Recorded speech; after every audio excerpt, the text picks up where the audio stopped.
आज की इस विस्तृत चर्चा में हम एक ऐसे प्राचीन स्रोत के पन्नों को पलटने जा रहे हैं जो हमारी सामान्य समझ की जो सीमाएं हैं ना, उन्हें पूरी तरह से चुनौती देता है। बिल्कुल। और आज हमारे पास जो स्रोत सामग्री है वो महागाथा नामक एक संकलन से ली गई है।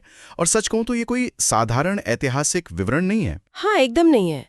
ये राजा सुद्युम्न की एक बेहद रहस्यमयी और आप कह सकते हैं कि प्रतीकवाद से भरी हुई कथा है। सुद्युम्न जो वैवस्वत मनु के पुत्र हैं और स्वयं सूर्यदेव के पौत्र हैं। सही कहा। मतलब एक ऐसे राजा की कहानी जो नियम, अनुशासन और कठोरता का एकदम जीता जागता प्रतीक है। लेकिन एक जंगल में उसका प्रवेश उसके पूरे अस्तित्व को हमेशा के लिए बदल कर रख देता है। और इस पूरी कथा का जो हमारा उद्देश्य है आज इस चर्चा का, वो बस एक कहानी सुनाना नहीं है। हमारा मिशन है इस कहानी के माध्यम से प्राचीन भारतीय साहित्य में जो पहचान है, जो जेंडर फ्लूइडिटी या लैंगिक तरलता है, और मानव चेतना के भीतर पुरुष और स्त्री ऊर्जा का जो अद्भुत संगम है, उसे गहराई से समझना। बिल्कुल। और ये आख्यान एक ऐसा वैचारिक सफर है जो हमें इस बात पर गहराई से सोचने को विवश करता है कि किसी भी इंसान की पहचान क्या सचमुच पत्थर की लकीर की तरह स्थिर होती है, या फिर वो समय और परिस्थितियों के साथ पूरी तरह परिवर्तनशील हो सकती है। ठीक है, आइए इसे थोड़ा विस्तार से समझते हैं। कहानी की पृष्ठभूमि कुछ इस तरह तैयार होती है कि राजा सुद्युम्न अपने राज्य में अत्यंत कड़े नियमों और कठोर अनुशासन के साथ शासन कर रहे हैं।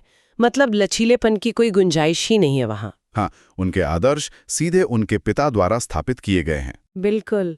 और एक दिन वो शिकार के लिए, या यूं कहें कि एक यात्रा पर अकेले ही अपने घोड़े पर सवार होकर निकलते हैं। और चलते चलते वो मेरू पर्वत की तलहटी में स्थित एक ऐसे घने जंगल में प्रवेश कर जाते हैं जो उन्होंने पहले कभी नहीं देखा था। और वो कोई सामान्य जंगल नहीं था। एकदम नहीं। उसके भीतर कदम रखते ही ऐसा प्रतीत होता है जैसे प्रकृति के सारे भौतिक नियम पीछे छूट गए हों। आसमान लाल रंग का है। नदियां किसी आम जलधारा की तरह कलकल नहीं कर रही हैं, बल्कि वो युवतियां की भांति धीमे स्वर में गुनगुना रही हैं। पेड़ों पर कोई फल नहीं लगा है। और यहाँ जो बात सबसे अधिक रोमांचित करती है वो ये है कि वहां मौजूद किसी भी फूल में पराग नहीं है, मतलब पॉलन नहीं है। हाँ, ये बहुत ही अजीब और रहस्यमयी दृश्य है। और बात सिर्फ फूलों तक सीमित नहीं है। उस जंगल में मौजूद हर एक प्राणी मादा है।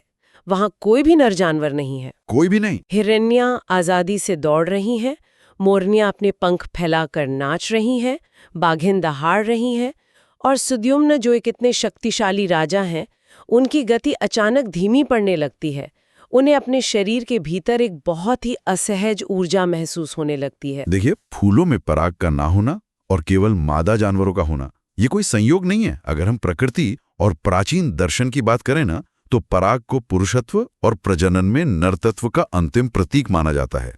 उसका वहां पूरी तरह से अनुपस्थित होना इस बात का सबसे बड़ा संकेत है कि वो पूरा का पूरा जंगल पूर्ण रूप से स्त्री ऊर्जा से भरा हुआ है। Feminine energy. वहां पुरुष तत्व के लिए कोई स्थान ही नहीं है। और यही वो बिंदु है जहां कहानी में एक बहुत ही अकल्पनीय शारीरिक परिवर्तन शुरू होता है। राजा सुद्युम्न के भीतर का वो बदलाव इतना तीव्र है कि किसी को भी डरा दे। स्रोत बताता है कि राजा को ऐसा लगता है जैसे उनकी नसों में तारों की धूल बह रही हो। वो रसायन जो उनके खून में घुल रहा था। हाँ, उनका रक्त जो एक योद्धा का रक्त था, उसमें वो रसायन घुलने लगता है जो उनकी मांसपेशियों को एक एक बिल्कुल नया और कोमल आकार देने लगता है। और फिर अचानक उन्हें महसूस होता है कि उनके चेहरे के पास कुछ फड़फड़ा रहा है। बाल। बिल्कुल। झुंझलाहट में जब वो उसे हटाने का प्रयास करते हैं ना, हाँ। तो उनके हाथों में लंबे बालों का गुच्छा आ जाता है।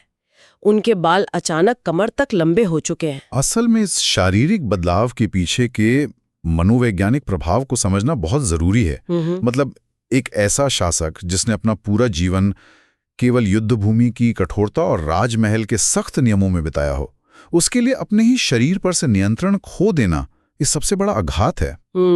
उनकी सत्ता उनके शरीर के बल से जुड़ी थी। एकदम सही। जब वही शरीर एक ऐसी दिशा में बदलने लगता है जो उनकी समझ से पूरी तरह बाहर है, तो वो सिर्फ एक शारीरिक बदलाव नहीं रह जाता, वो उनके अहंकार और उनके अब तक के पूरे अस्तित्व का टूट जाना है। और ये डर, ये खौफ उनके व्यवहार में साफ दिखता है। वो इतनी घबराहट से भर जाते हैं कि अपने घोड़े के लगाम बेतहाशा खींचते हैं और सीधे जमीन पर आ गिरते हैं। उठने का प्रयास करते हैं तो उनके हाथ उनकी अपनी छाती से टकराते हैं, जो अब बदल चुकी है। हाँ, उन्हें अपने शरीर पर वक्ष उभरते हुए महसूस होते हैं। उनका गला सूख जाता है। वो इस बदलाव को स्वीकार करने से इतना डरते हैं कि अपने ही शरीर को छूने से इनकार कर देते हैं, अपने वस्त्र नोचने लगते हैं। ये पहचान छिन जाने का जो डर है। बिल्कुल। फिर उनकी नजर एक झरने पर पड़ती है। वो कांपते कदमों से वहां जाते हैं और पानी में अपनी परछाई देखकर उनका सारा संसार ढह जाता है। उनके मुंह से बस यही निकलता है, मैं एक स्त्री में बदल रहा हूं। और अपनी पहचान के इस तरह से छिन जाने का एहसास किसी मृत्यु से कम नहीं है। और ठीक उसी क्षण जब सुद्युम्न इस सत्य को स्वीकार करने के कगार पर खड़े होते हैं, उनके पीछे से एक गूंजती हुई आवाज आती है, वास्तव में सुद्युम्न, तुम बदल रहे हो। हाँ, और ये सुनते ही राजा मुड़ते हैं। वो सीधे जमीन पर नतमस्तक हो जाते हैं, क्योंकि उनके ठीक सामने कोई साधारण व्यक्ति नहीं बल्कि स्वयं महादेव प्रकट हुए थे। और महादेव का वो स्वरूप बहुत ही भव्य बताया गया है। माथे पर चंद्रमा, गले में सर्प, त्रिशूल। यहाँ कहानी वाकई बहुत दिलचस्प हो जाती है, क्योंकि सुद्युम्न पूरी तरह से खौफ में है। वो कांपती आवाज में पूछते हैं कि ये कैसा जादू है, ये कैसा छल है। और तब महादेव बड़ी शांति से उत्तर देते हैं कि ये कोई जादू नहीं है, ये इस जंगल का शाश्वत नियम है। और इस नियम के पीछे की वजह भी बहुत महत्वपूर्ण है। शिव स्पष्ट करते हैं कि वो और माता पार्वती अक्सर इस जंगल में एकांत के लिए आते हैं। और एक बार जब पार्वती वहां प्राकृतिक जल में स्नान कर रही थी, तब अनजाने में कुछ ऋषि वहां आ पहुंचे। जो कि एक भूल थी। हाँ, भूल थी, लेकिन अपनी पत्नी की निजता और उनके सम्मान की रक्षा के लिए शिव ने ये अत्यंत कठोर नियम बना दिया। उस जंगल को एक मायाजाल से बांध दिया कि कोई भी पुरुष, चाहे वो इंसान हो, जानवर हो या देवता, अगर इस सीमा में आएगा तो उसी क्षण स्त्री बन जाएगा। और इस नियम में कोई अपवाद नहीं था। यहाँ तक कि सुद्युम्न का वो तेज तर्रार घोड़ा भी, वो भी जंगल की हवा लगते ही घोड़ी में बदल चुका था। बिल्कुल। ये देखकर सुद्युम्न की हिम्मत टूट जाती है। वो महादेव के चरण पकड़ लेते हैं, एक असहाय मनुष्य की तरह दुहाई देते हैं कि उनके राज्य, उनकी प्रजा को उनकी जरूरत है। उन्हें इस नियम का ज्ञान नहीं था। और इस बिंदु पर शिव का जो निर्णय आता है ना, वो बहुत ही ध्यान देने योग्य है। शिव अपने बनाए गए नियमों को कभी वापस नहीं लेते, लेकिन शिव सुद्युम्न की स्थिति देखकर एक लौकिक समझौता करते हैं, एक बीच का रास्ता। हाँ, शिव कहते हैं कि नियम मिटाया नहीं जा सकता, इसलिए तुम हमेशा के लिए पुरुष तो नहीं बन सकते, लेकिन वो एक संशोधन कर देते हैं। अब सुद्युम्न हमेशा के लिए स्त्री भी नहीं रहेंगे। वो हर दूसरे महीने अपना लिंग परिवर्तित करेंगे, 1 महीना पुरुष, 1 महीना स्त्री। ये सुनना ही इतना विचित्र लगता है। एक ऐसी पहचान जो हर 30 दिन में पूरी तरह से पलट जाए। अगर हम इसे व्यापक संदर्भ में देखें तो शिव इसके पीछे का दर्शन भी समझाते हैं। वो कहते हैं कि इस निरंतर बदलाव के माध्यम से तुम अर्धनारीश्वर के एक जीवित प्रतीक बन जाओगे। शिव का वो स्वरूप जिसमें आधा शरीर पुरुष का है और आधा स्त्री का। बिल्कुल, ये ब्रह्मांड में सबसे बड़े संतुलन को दर्शाता है। सृष्टि का निर्माण दोनों ऊर्जाओं के पूर्ण सामंजस्य से ही संभव है। शिव असल में उसे उस सर्वोच्च संतुलन का अनुभव कराना चाहते हैं। लेकिन सुद्युम्न तो एक राजा थे ना, वो इतनी आसानी से हार मानने वालों में से नहीं थे। वो विरोध करते हैं, अपने वंश का हवाला देते हैं कि वो सूर्य के पौत्र हैं, और सूर्य तो अपनी स्थिरता के लिए जाना जाता है। अटल नियम। हाँ, सूर्य कभी दिशा नहीं बदलता। हाँ। तो सुद्युम्न का तर्क यही था कि जब उनके वंश की पूरी नींव ही स्थिरता पर टिकी है, तो वो इस तरह के लगातार बदलने वाले जीवन को कैसे स्वीकार कर सकते हैं। इससे एक बहुत ही महत्वपूर्ण सवाल खड़ा होता है। सुद्युम्न स्थिरता को सर्वोच्च सत्य मानते हैं, लेकिन शिव उनके तर्क को खारिज कर देते हैं। शिव कहते हैं कि अब से तुम्हारी पहचान पूरी तरह से तरल होगी, फ्लूइड होगी। हाँ। और इसे सुनिश्चित करने के लिए शिव एक ऐसी शर्त जोड़ते हैं जो शारीरिक बदलाव से भी ज्यादा खौफनाक है। हाँ। शिव घोषणा करते हैं कि जब सुद्युम्न पुरुष होंगे तो उन्हें अपने स्त्री रूप की कोई स्मृति नहीं रहेगी, कोई याद नहीं बचेगी। एकदम। और जब वो स्त्री बनेंगे तो उन्हें अपने पुरुष रूप की, अपने राज्य की कोई स्मृति नहीं रहेगी। ये हर महीने होने वाला एक पूर्ण स्मृति लोप था, मेमोरी लॉस। ये शर्त वाकई किसी भी इंसान की आत्मा को झकझोर दे। मतलब शरीर का बदलना एक बात है, लेकिन हर 30 दिन में आपकी पूरी याददाश्त, आपका अतीत, सब मिट जाना, ये तो अस्तित्व के ही समाप्त होने जैसा है। और यही वो दार्शनिक प्रश्न है जो ये कथा रखती है। हमारा अस्तित्व हमारी यादों पर टिका है। अगर स्मृतियां ही मिट जाएं तो क्या इंसान का मूल अस्तित्व बचता है? शिव ने उस सूर्यवंशी अहंकार को, उस स्थिरता के गर्व को तोड़ने के लिए ही ये विधान रचा था। स्रोत में ये प्रक्रिया बहुत ही मार्मिक तरीके से रची गई है। जैसे ही महादेव अंतर्धान होते हैं, सुद्युम्न का वो भारी मर्दाना स्वर पिघलने लगता है। वो अपना नाम पुकारने का प्रयास करते हैं, सुद्युम्न, द्युम्न, मुन्न, ला, इला। ये बहुत गहरा प्रतीकात्मवाद है। हाँ, एक राजा का नाम, उसकी पूरी पहचान टूटकर एक नए शब्द इला में बदल जाती है।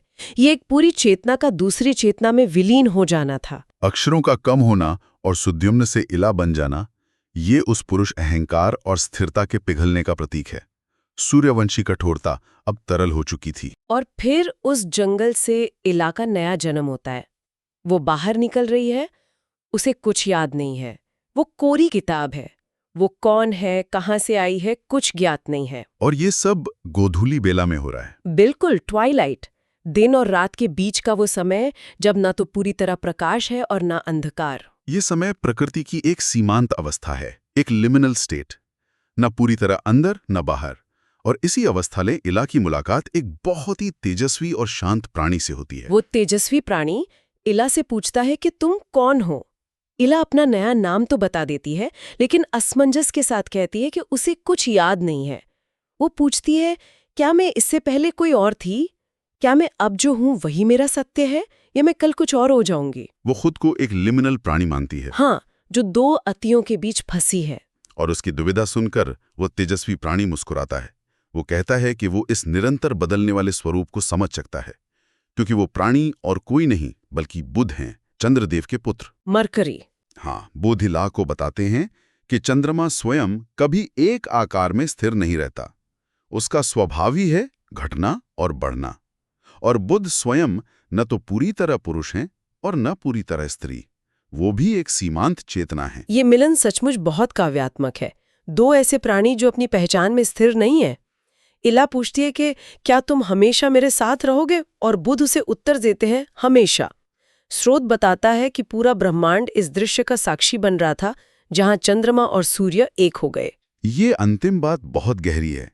ये सिर्फ दो लोगों का मिलन नहीं था, ये दो विपरीत ब्रह्मांडीय सिद्धांतों का एक हो जाना था।